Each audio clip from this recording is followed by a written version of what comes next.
আল্লাহ নবী সাল্লাল্লাহু আলাইহি সাল্লাম বলেন, এবার আমি আপনাকে বাস্তব উদাহরণ দেখাচ্ছি, একেবারে জলজান্ত উদাহরণ, বেঁচে আছে মানুষ, আপনাকে দেখাচ্ছি। দেখুন, যে যত বড় বিভ্রান্ত হুজুর, তার আলোচনায় তত বড় লোক, তত বেশি মানুষ।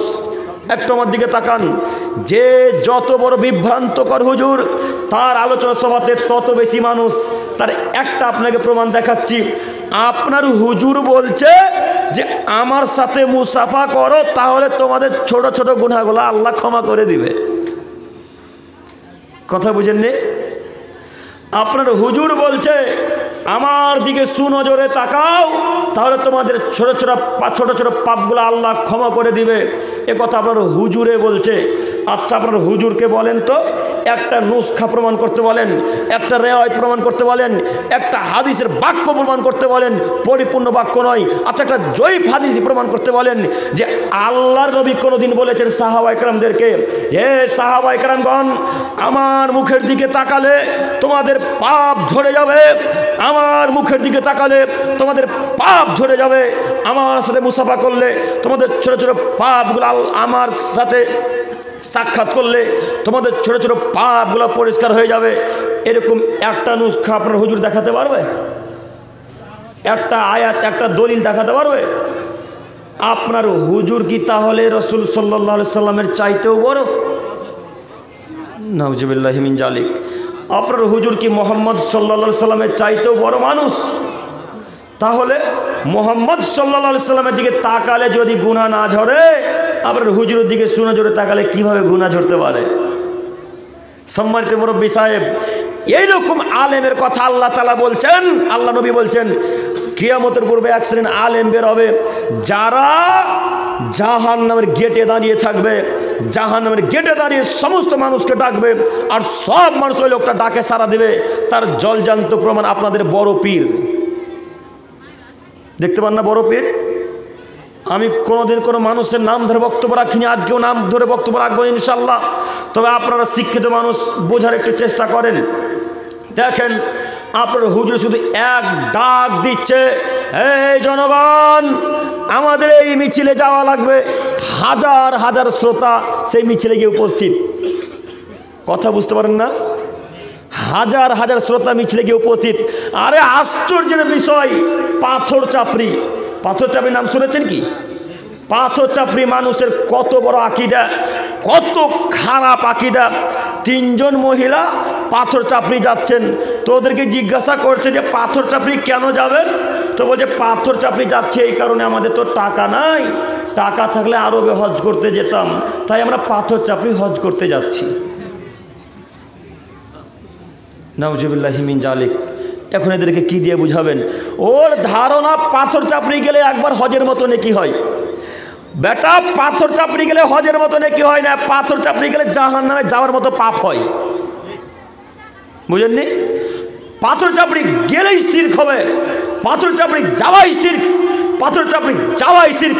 যত মানুষ পাথর চাপড়িকে মানে, যত মানুষ পাথর চাপড়িকে সম্মান করে, যত মানুষ পাথর চাপড়িকে শ্রদ্ধা করে, এরা সবাই মুশরিক, এরা সবাই পাপী, এরা সবাই মুশরিক, এরা সবাই পাপী, এরা সবাই মুশরিক। মুশরিক কখনো জান্নাতে যাবে না, মুশরিক কখনো জান্নাতে যাবে না। আল্লাহর জায়গাতে যদি কোনো মানুষকে বসিয়ে দেওয়া হয়, আল্লাহর জায়গাতে কোনো মানুষকে যদি বসিয়ে দেওয়া হয়, তাহলে সে মুশরিক, সে মুশরিক, সে লোকটা জান্নাতে যাবে না। সম্মানিত মা বোন, যত মা বোনেরা এবং আমার যুবক ভাইয়েরা যারা পাথর চাপড়ির মালা পরে থাকেন গলাতে, পাথর চাপড়ির মালা দেখেছেন কি? দেখেছেন আপনারা? পাথর চাপড়ির মালা দেখেননি না? আপনাকে আমি পাথর চাপড়ির মালাটা তাহলে কি দিয়ে বুঝাবো এখন? কেউ দেখেনি পাথর চাপড়ির মালা? দেখেছেন? এই ভাইটা দেখেছে। একটা হলুদ বা লাল টাইপের মালা, তাই না? এইভাবে ঝুলিয়ে রাখবে এই পর্যন্ত। ওকে জিজ্ঞাসা করেন কেন মালাটা বেঁধেছ, ও বলবে আমার অসুখ এখান থেকে মুক্তি হবে। নাউজুবিল্লাহি মিন জালিক। অসুখ মুক্তি করার মালিক কে? আল্লাহ। তাহলে আপনার হুজুরার ওই ছেলেটা যে গলায় মালা বেঁধে আছে, তাহলে এখন আল্লাহর জায়গাতে মালাকে বসিয়ে দেওয়া হলো না? বলেন আপনার ছেলের এখন কি হবে? বলেন আপনার ছেলের এখন কি হবে? আপনার ছেলেকে আমি বলতে চাইছি, এই পাথর চাপড়ির মালা এখানে রাখার যোগ্য না, ও পায়খানাতে রাখার যোগ্য। ওকে পায়খানাতে রেখে দিতে হবে। পাথর চাপড়ির মালা গলাতে থাকবে কেন? পাথর চাপড়ির মালা হাতে থাকবে কেন, গলাতে থাকবে কেন? লোকমান হাকিমের নাম শুনেছেন কি? লোকমান হাকিমের নাম শুনেছেন? লোকমান হাকিম একজন বিখ্যাত মানুষ, কোনো নবী নয়। এই যে কোরআন মাজিদের মধ্যে তার সূরা, তার নামে একটা সূরা আল্লাহ তাআলা অবতীর্ণ করে দিয়েছেন কোরআন মাজিদে। লোকমান বলে একটা সূরা নেই কোরআনে?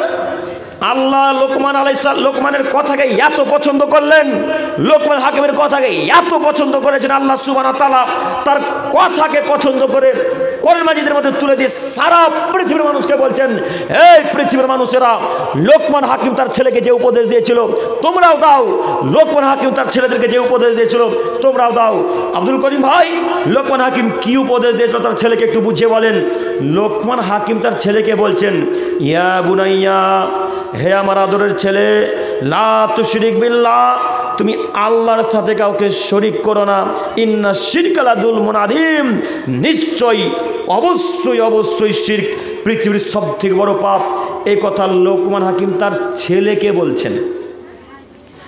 এত পছন্দ করলেন আল্লাহ তাআলা, তার কথাটাকে পছন্দ করে দিয়ে কোরআন মাজিদের মধ্যে তুলে দিয়ে সারা পৃথিবীর মানুষকে, সারা পৃথিবীর পিতাদেরকে বললেন, পৃথিবীর পিতাগণ, তোমরা ছেলে মেয়েদেরকে আদেশ করো শিরক থেকে যেন বিরত থাকে। লোকমান হাকিম বলতে পারে, আব্বু হাতে কালো ধাগা বেঁধো না। লোকমান হাকিম বলতে পারে, আব্বু গলাতে লাল ধাগা, কালো ধাগা, সাদা ধাগা ঝুলাইও না। লোক